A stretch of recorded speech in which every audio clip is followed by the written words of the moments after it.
ಎಲ್ಲರಿಗೂ ನಮಸ್ಕಾರ. ಆರ್ ಸ್ಟೋರೀಸ್ಗೆ ಸ್ವಾಗತ. ಇನ್ನು ನಮ್ಮ ಚಾನೆಲ್ ನ ಯಾರೆಲ್ಲ ಸಬ್ಸ್ಕ್ರೈಬ್ ಮಾಡಿಲ್ವೋ ಈಗಲೇ ಸಬ್ಸ್ಕ್ರೈಬ್ ಮಾಡಿ, ಹಾಗೆ ಮುಂದೆ ಬರೋ ವಿಡಿಯೋಗಳ ನೋಟಿಫಿಕೇಶನ್ಗೋಸ್ಕರ ಬೆಲ್ ಐಕಾನ್ ನ ಕ್ಲಿಕ್ ಮಾಡಿ.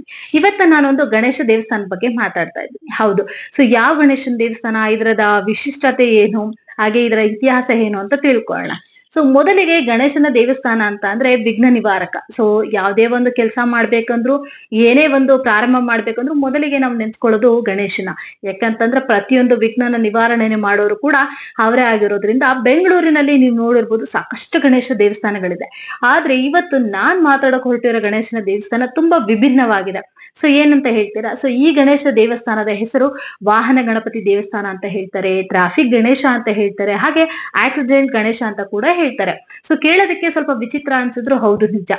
ಏನಪ್ಪಾ ಅಂತಂದ್ರೆ ಈ ಒಂದು ಗಣೇಶ ದೇವಸ್ಥಾನದ ಇತಿಹಾಸ ಏನಪ್ಪಾ ಅಂತಂದ್ರೆ, ಆಗಿನ ಕಾಲದ ರಾಜ ಮಹಾರಾಜರು ಕೂಡ ಈ ಒಂದು ದೇವಸ್ಥಾನಕ್ಕೆ ಬಂದು ಪೂಜೆ ಮಾಡ್ಕೊಂಡು ಹೋಗ್ತಿದ್ರು. ಅಂದ್ರೆ ಅವರು ತಂದಂತಹ ಕುದುರೆಗಳನ್ನಾಗಿರ್ಬೋದು, ರಥಗಳನ್ನಾಗಿರ್ಬೋದು, ಏನೇ ತಗೊಂಬಂದ್ರು ಕೂಡ ಈ ಒಂದು ದೇವಸ್ಥಾನಕ್ಕೆ ಬಂದು ಪೂಜೆ ಮಾಡಿಸ್ಕೊಂಡು ಹೋಗ್ತಿದ್ರು. ಇದರ ಅರ್ಥ ಏನಪ್ಪಾ ಅಂತಂದ್ರೆ, ಈ ಒಂದು ಗಣೇಶ ದೇವಸ್ಥಾನಕ್ಕೆ ಬಂದು ತಮ್ಮ ವಾಹನಗಳನ್ನ ಪೂಜೆ ಮಾಡಿಸೋದ್ರಿಂದ ಯಾವುದೇ ರೀತಿ ವಿಘ್ನ ಆಗೋದಿಲ್ಲ, ಯಾವುದೇ ರೀತಿ ತೊಂದರೆ ಆಗೋದಿಲ್ಲ ಅನ್ನೋ ಪ್ರತೀತಿ ಆಗಿನ ಕಾಲದಿಂದನೂ ಬಂದಿತ್ತು.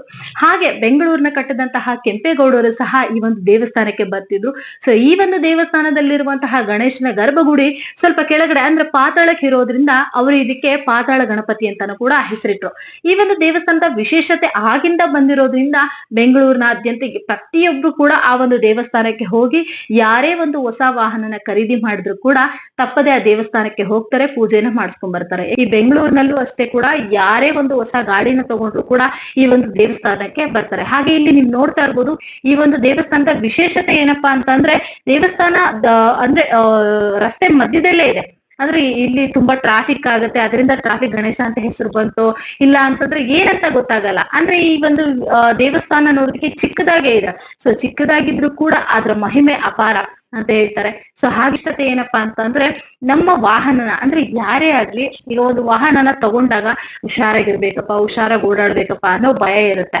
ಸೊ ಆ ಭಯನ ನಿವಾರಣೆ ಮಾಡೋದಕ್ಕೆ ಅಂತಾನೆ ಗಣೇಶನ ದೇವಸ್ಥಾನ ಇದೆ ಅಂತ ಅಂದ್ರೆ ಇನ್ನು ಕೂಡ ಖುಷಿ ಆಗುತ್ತೆ. ಯಾಕೆಂತಂದ್ರೆ ತಾವು ತಗೊಳ್ಳೋ ವಾಹನನ ತುಂಬಾ ಪ್ರೀತಿಯಿಂದ ಇಷ್ಟಪಟ್ಟು ತಗೊಂಡಿರ್ತಾರೆ. ಏನು ಆಗ್ಬಾರ್ದು, ಅದನ್ನ ಓಡಿಸೋ ನಮಗೂ ಕೂಡ ಏನು ಆಗ್ಬಾರ್ದು ಅನ್ನೋ ಒಂದು ಇದಿರುತ್ತೆ. ಸೊ ಅದನ್ನೆಲ್ಲ ಕಾಯುವಂತ ಒಂದು ದೇವ್ರು ಯಾರಾದ್ರೂ ಇದ್ದಾರೆ, ಒಂದು ವಿಘ್ನ ನಿವಾರಕ ಯಾರಾದ್ರೂ ಇದ್ದಾರೆ ಅಂತಂದ್ರೆ ಖಂಡಿತವಾಗ್ಲೂ ಅದು ಈ ವಿಘ್ನ ನಿವಾರಕ ಗಣೇಶ, ಈ ಒಂದು ವಾಹನ ಗಣೇಶ ಅಂತಾನೆ ಹೇಳ್ಬೋದು.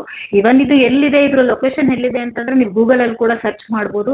ಗೂಗಲ್ ಅಲ್ಲಿ ಹೀಗೆ ಸರ್ಚ್ ಮಾಡ್ಬೋದು, ಟ್ರಾಫಿಕ್ ಗಣೇಶ ಅಥವಾ ಆಕ್ಸಿಡೆಂಟ್ ಗಣೇಶ ಅಂತ ತೋರಿಸಿದ್ರು ಕೂಡ ಈ ಒಂದು ಗಣೇಶ ದೇವಸ್ಥಾನನ ತೋರಿಸುತ್ತೆ. ಇದು ಬಂದು ಲೊಕೇಶನ್ ಎಲ್ಲಪ್ಪ ಅಂತ ನೀವು ನೋಡೋದಾದ್ರೆ ಇದು UB ಸಿಟಿ ಹತ್ರ ಬರುತ್ತೆ, ಅಂದ್ರೆ ಕಸ್ತೂರಿಬಾ ನಗರದ ಹತ್ರ ಬರುತ್ತೆ ನಿಮ್ಗೆ. ಅಂದ್ರೆ ಮೇನ್ ರೋಡ್ ಅಲ್ಲೇ ಈ ದೇವಸ್ಥಾನ ಇದೆ. ಅದರಲ್ಲೂ ಕೂಡ ಈ ಆಯುಧ ಪೂಜೆ ಅಂತ ಏನಾದ್ರು ಬಂದ್ರೆ ಮಾತ್ರ ಸಿಕ್ಕಾಪಟ್ಟೆ ರಶ್ ಇರುತ್ತೆ. ಯಾರೆಲ್ಲ ಈ ದೇವಸ್ಥಾನಕ್ಕೆ ಹೋಗ್ಬೇಕು ಅಂತಿರೋರು ಸೊ ಬೆಳಗಿನ ಜಾವ ಬೇಗನೆ ಹೋಗ್ಬೇಕು ಅಂತಂದ್ರೆ ಒಂದು 12 ಗಂಟೆ ಒಳಗೆ ಪೂಜೆ ಇರುತ್ತೆ. 12 ಗಂಟೆ ಅಷ್ಟೊತ್ತಿಗೆ ಕ್ಲೋಸ್ ಆಗ್ಬಿಡುತ್ತೆ, ಮತ್ತೆ 6 ಗಂಟೆಗೆ ಓಪನ್ ಆಗುತ್ತೆ. ಸೊ ಇನ್ನು ಈ ಒಂದು ದೇವಸ್ಥಾನಕ್ಕೆ ಯಾರೆಲ್ಲ ಹೋಗಿಲ್ಲ, ಯಾರೆಲ್ಲ ನೋಡಿಲ್ಲ ಅನ್ನೋರು ತಪ್ಪದೆ ಒಮ್ಮೆ ಈ ದೇವಸ್ಥಾನಕ್ಕೆ ಹೋಗಿ. ಯಾಕಂದ್ರೆ ಬೆಂಗಳೂರಿನಲ್ಲಿ ಈ ರೀತಿಯಾದ ವಿಶೇಷವಾದ ಒಂದು ದೇವಸ್ಥಾನ ಇದೆ ಅಂತ ಕೇಳೋದಕ್ಕೆ ಖುಷಿ ಆಗುತ್ತೆ, ಹಾಗೆ ಹೆಮ್ಮೆ ಆಗುತ್ತೆ. ಸೊ ನೋಡಿದ್ರಲ್ಲ ಇಷ್ಟೊತ್ತು ಒಂದು ಗಣೇಶನ ದೇವಸ್ಥಾನ ಅಂದ್ರೆ ಆ ಗಣೇಶನ ಹೆಸರು ಯಾವ ರೀತಿ ಇತ್ತು, ಇಷ್ಟೊಂದು ವಿಭಿನ್ನವಾದ ಗಣೇಶ ಇದೆ ಅಂತ ಯಾರಿಗೆಲ್ಲ ಗೊತ್ತಿರ್ಲಿಲ್ಲ.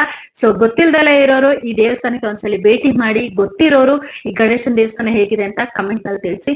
ಹಾಗೆ ಮತ್ತಷ್ಟು ವಿಡಿಯೋಗಳಿಗಾಗಿ ನೋಡ್ತಾ ಇರಿ ಆರ್ ಸ್ಟೋರೀಸ್. ನಮಸ್ಕಾರ.